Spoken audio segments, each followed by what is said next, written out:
जय श्री राधे कृष्ण श्रोताओं, जय माता दी। नवरात्रि शुरू होने से पहले घर से हटा देना ये चीज़ें। श्रोताओं, 2024 शारदीय नवरात्रि शुरू होने से पहले अपने घर से, अपने घर के मुख्य द्वार से तुरंत हटा देना यह चीज़, वरना माता शेरावाली ऐसे घर में प्रवेश नहीं करती। जिस घर में होती है यह वस्तुएं आज ही इस वीडियो को देखने के बाद घर से बाहर फेंक देना इन चीज़ों को। अगर आपने घर से बाहर नहीं फेंकी ये चीज़ें तो माता शेरावाली आपके घर में भी नहीं आएगी। व्रत रखने का आपका कोई फ़ायदा नहीं होगा। श्रोताओं, नवरात्रि का जो विशेष पर्व है, जो नवरात्रि की नवरात्रि होती है, नवरात्रि यानी आपको बता दें जो नवरात्रि के 9 दिन होते हैं वह गंगा जल की एक एक बूंद की तरह पवित्र होते हैं। जिस तरह गंगा जल एकदम से पवित्र होता है, नवरात्रि के 9 दिन भी उसी समान पवित्र होते हैं। यह शुभ 9 दिन भक्तों के जीवन में विशेष फलों की सौगात लेकर आते हैं। आपको बता दें, साल 2024 में इस साल माता दुर्गा ना तो शेर पर सवार होकर आ रही है और ना ही किसी और सवारी पर आ रही, बल्कि वह इस बार पालकी में सवार होकर पृथ्वी लोक पर पधारने वाली है। शास्त्रों में बताया जाता है कि ऐसी मान्यता होती है, अगर शारदीय नवरात्रि पर यदि माँ दुर्गा का आगमन उनके वाहन शेर पर नहीं होता बल्कि पालकी पर होता है तो ऐसी मान्यता होती है कि माता दुर्गा का पालकी पर सवार होकर पृथ्वी लोक पर आना बहुत ही ज़्यादा शुभ और मंगलकारी माना जाता है। जीवन एकदम से सुखमय हो जाता है। भक्ति का आनंद भरपूर भक्तजनों को मिल जाता है। इन 9 दिनों में माता रानी की सच्चे हृदय से भक्ति करके भक्त उनकी कृपा प्राप्त करते हैं। श्रोताओं, इस बार नवरात्रि पूरे 9 दिनों तक ही मनाई जाएगी। ना तो नवरात्रियों में एक भी दिन कम होगा और ना ही ज़्यादा। पूरे के पूरे 9 दिनों तक यह पूरे धूमधाम से मनाई जाएगी। माता वैष्णो देवी की पूरे विशेष रूप से पूजा आराधना की जाएगी। श्रोताओं, शारदीय नवरात्रि का महापर्व इस बार साल 2024 में 3 अक्टूबर यानी गुरुवार के दिन से शुरू होने वाला है, जिसका माता रानी के भक्त बड़ी बेसब्री से इंतजार कर रहे हैं। और श्रोताओं, 12 अक्टूबर यानी शनिवार के दिन माता रानी की नवरात्रि का समापन हो जाएगा। ऐसे में शारदीय नवरात्रि पर माता रानी की कृपा पाने के लिए हर भक्त माता रानी के लिए कलश की स्थापना तो जरूर करता है। तो श्रोताओं, कलश स्थापना का शुभ मुहूर्त 3 अक्टूबर को सुबह 6:19 से लेकर 7:02 तक रहने वाला है। साथ ही अभिजीत मुहूर्त 11:52 से लेकर दोपहर 12:04 तक रहेगा। श्रोताओं, जब कोई भक्त मुहूर्त में की गई पूजा करता है तो उसे अति उत्तम मंगलकारी मनवांछित फल माता रानी प्रदान करती है। इससे समस्त देवी देवताओं की कृपा आनंद पूर्वक उस व्यक्ति को और उसके परिवार को मिलती है और पूजा पाठ का उस व्यक्ति को कई गुना फल मिलता है। ऐसे में जो भी व्यक्ति नवरात्रि के दिन इन चीज़ों को नवरात्रि आने से पहले अपने घर से हटा देता है तो उसके घर में निश्चित तौर पर माता रानी का आगमन होता है। श्रोताओं, माता लक्ष्मी का भी होगा आपके घर में वास और माता शेरावाली आपकी झोलियां खुशियों से भर देगी। इसलिए नवरात्रि आने से पहले फौरन ही आपको इन चीज़ों को अपने घर से हटा देना है। चलिए जानते हैं कौन कौन सी हैं वे चीज़ें। आज हम कुछ गलतियों के बारे में आपको बड़े ही विस्तार से बताएंगे। सबसे पहले, नवरात्रि के दिन आपको पूजा घर की साफ सफाई अच्छे तरीके से कर लेनी होगी। मंदिर में जितनी भी फालतू की चीज़ें हैं उसे हटा देना होगा जो बेकार रखी हुई है। आपका मंदिर जितना ज़्यादा साफ होता है उतना ही आपको पूजा का फल मिलता है। कई बार क्या होता है, हम पूजा के सूखे हुए फूल, बत्तियाँ, पूजा की राख वहीं पर रख देते हैं। तो आपको जितनी जल्दी हो सके पूजा घर की सफाई कर लेनी चाहिए। जितना ज़्यादा आपका मंदिर साफ होगा उतना ही आपको पूजा का फल मिलता है। यानी कि आपकी झोली छोटी पड़ जाती है, माता रानी आपको इतना दे देती है। मंदिर के अंदर पुरानी मलाई रखी हुई है या फिर टूटी फूटी मूर्तियाँ आपके मंदिर के अंदर रखी हुई है, उसके साथ ही खाली माचिस के डिब्बे आपके मंदिर में रखे हुए हैं, तो उन्हें बाहर फेंकने में देरी ना करें। यानी कि हमारा कहने का मतलब है कि इन्हें किसी पवित्र नदी या तालाब में विसर्जित कर दे। उसके साथ ही टूटी फूटी मूर्तियों को भी किसी नदी या पवित्र तालाब में विसर्जित कर देना चाहिए। घर के छोटे बच्चे को भूलकर भी नवरात्रि का व्रत रखने मत दीजिएगा, इससे उनकी जान को खतरा भी हो सकता है, क्योंकि इस व्रत में शरीर को बहुत ही ज़्यादा शक्ति की ज़रूरत होती है, क्योंकि इस व्रत में हमें फल, जूस इत्यादि की आवश्यकता होती है। बच्चे व्रत रखने में बिल्कुल भी सक्षम नहीं हो पाते। बच्चे यदि व्रत रख लेते हैं तो जाने अनजाने में वह व्रत को तोड़ लेते हैं। बच्चे तो नादान होते हैं, वह तो स्वयं ही भगवान का रूप होते हैं, उन्हें तो व्रत रखने की कोई ज़रूरत नहीं होती। श्रोताओं, माता रानी की तस्वीर अगर कांच के फ्रेम में है और वह कांच यदि हल्का सा भी कहीं से टूटा हुआ है तो ऐसे कांच को बदलवा देना चाहिए, या तो ऐसी मूर्ति को जल में विसर्जित कर देना चाहिए।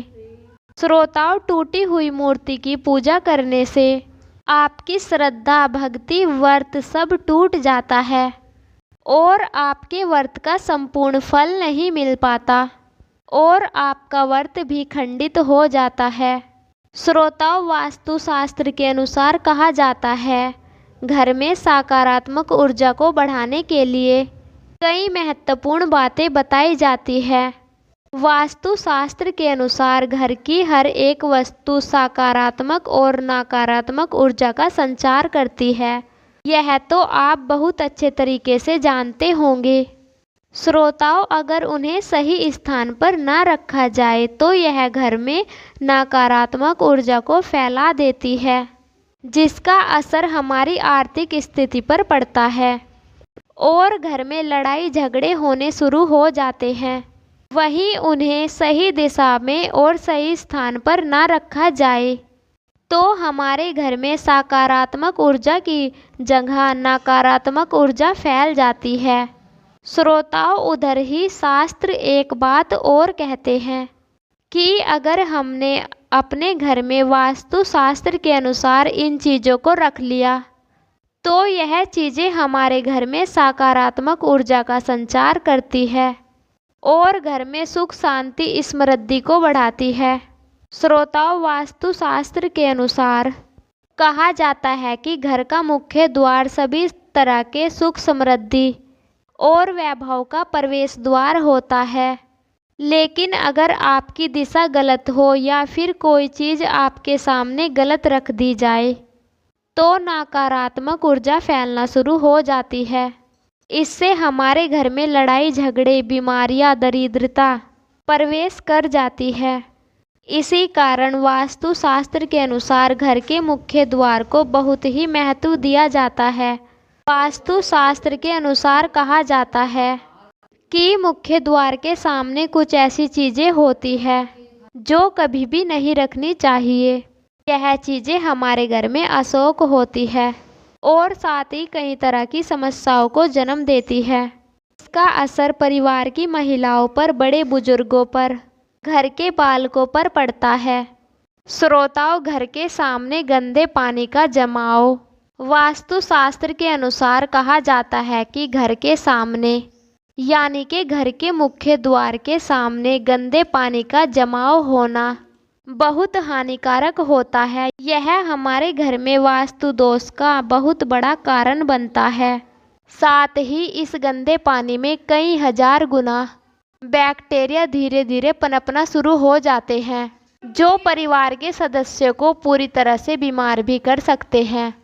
गंदे पानी के जमाव से हमारे जीवन में राहु का दोष भी उत्पन्न हो जाता है।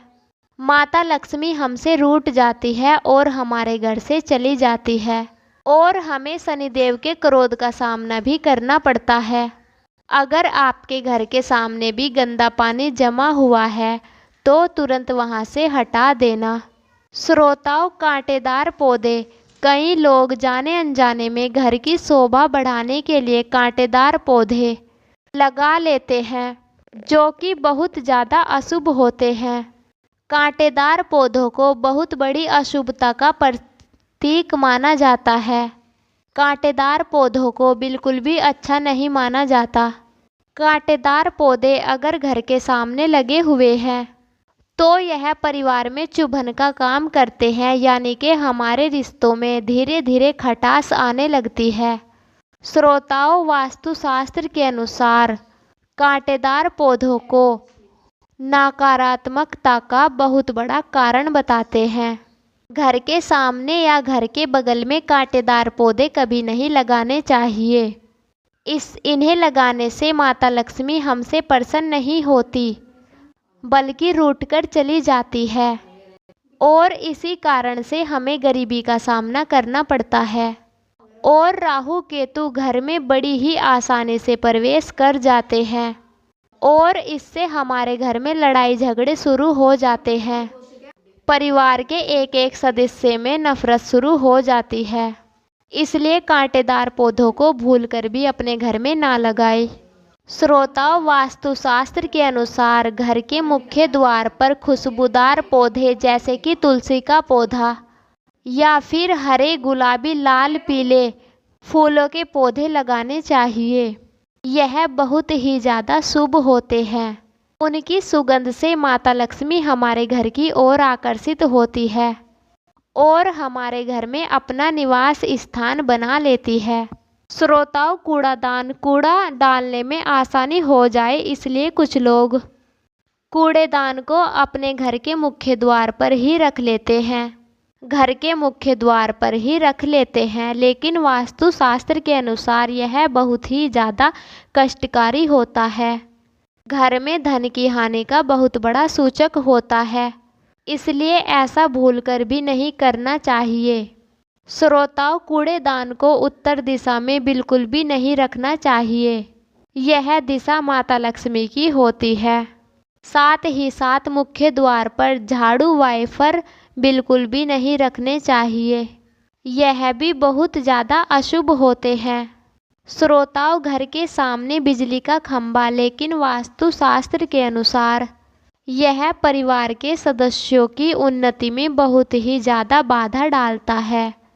मुख्य द्वार के सामने खंभा होना बहुत ही ज़्यादा हानिकारक होता है, इसलिए आपके घर के मुख्य द्वार के सामने बिजली का खंभा नहीं होना चाहिए। वहाँ पर किसी भी प्रकार का खंभा ना हो, क्योंकि यह हमारे परिवार में परेशानियों को इकट्ठा कर देता है। श्रोताओं, वास्तुशास्त्र के अनुसार घर के सामने से बेल का ऊपर चढ़ना बहुत ही ज़्यादा अशुभ होता है। कहा जाता है कि इससे विरोधियों तथा शास्त्रों की संख्या लगातार बढ़ती है और व्यक्ति की उन्नति रुक जाती है।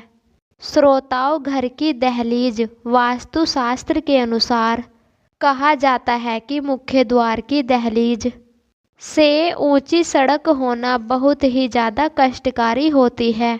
वहीं वास्तुशास्त्र के अनुसार जिन पौधों में दूध के जैसा पदार्थ निकलता है तो उसे घर के मुख्य द्वार के सामने कभी भी नहीं लगाना चाहिए। यह हमारे घर में शोक का बहुत बड़ा कारण बनती है। इससे हमारे घर में शोक समाचार की प्राप्ति भी हो सकती है। घर के मुख्य द्वार के सामने मंदिर भूलकर भी नहीं बनवाना चाहिए।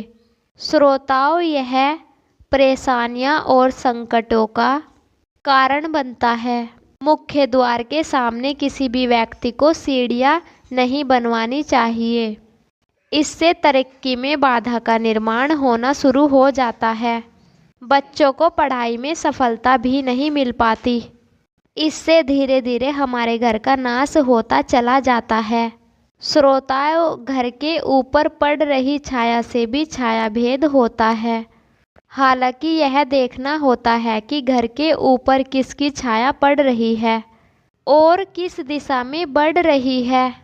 उसी से लाभ या फिर नुकसान का पता लगाया जाता है। श्रोताओं, घर के मुख्य द्वार पर माता की तस्वीर आपको भूलकर नहीं लगानी चाहिए। माता रानी की तस्वीर हमेशा पूजा घर में ही स्थापित करना चाहिए या फिर अलमारी के अंदर आपको माता दुर्गा या माता लक्ष्मी की तस्वीर रखनी चाहिए। श्रोताओं, प्रवेश द्वार पर आपको भूलकर भी चप्पलों को नहीं उतारना चाहिए। इससे प्रवेश द्वार अपवित्र हो जाता है और हमारे घर में नकारात्मक ऊर्जा फैल जाती है और धन की देवी माता लक्ष्मी हमसे नाराज होकर हमारे घर को छोड़कर चली जाती है और कभी भी माता लक्ष्मी आपके द्वार पर लौटकर वापस नहीं आती। यह आप भी जानते होंगे, प्राचीन काल से यह मान्यता चली आ रही है। वैसे तो चौखट पर बिल्कुल भी नहीं बैठना चाहिए। ऐसा करना आपके घर में बर्बादी का बहुत बड़ा कारण है। जो व्यक्ति घर की चौखट पर बैठता है उसे आने वाले समय में किसी भी गंभीर बीमारी का सामना जरूर करना पड़ता है और ऐसे घर में देवी देवता कभी भी अपना निवास स्थान नहीं बनाते। और दोस्तों, कई बार तो लोग क्या करते हैं, बाहर से सीधे आते हैं और गंदे जूते चप्पल मुख्य द्वार पर बिखेर देते हैं या फिर घर के अंदर फेंक देते हैं। इसके अलावा इस बात का भी ध्यान रखना चाहिए कि आपको अपने मुख्य द्वार पर जंग लगा हुआ ताला भूलकर भी इस्तेमाल नहीं करना चाहिए। जो व्यक्ति जंग लगा हुआ ताला इस्तेमाल करता है उस व्यक्ति की किस्मत पर ताले पड़ जाते हैं, क्योंकि ऐसी मान्यता है। श्रोताओं, अगर आपको यह वीडियो अच्छी लगी हो और नवरात्रि से जुड़ी हुई यह जानकारी आपको पसंद आई हो तो वीडियो को लाइक करें, कमेंट बॉक्स में जय माता दुर्गा अवश्य लिखें और वीडियो को शेयर करें। फिर मिलते हैं ऐसी ही जानकारी के साथ। आप सभी का धन्यवाद।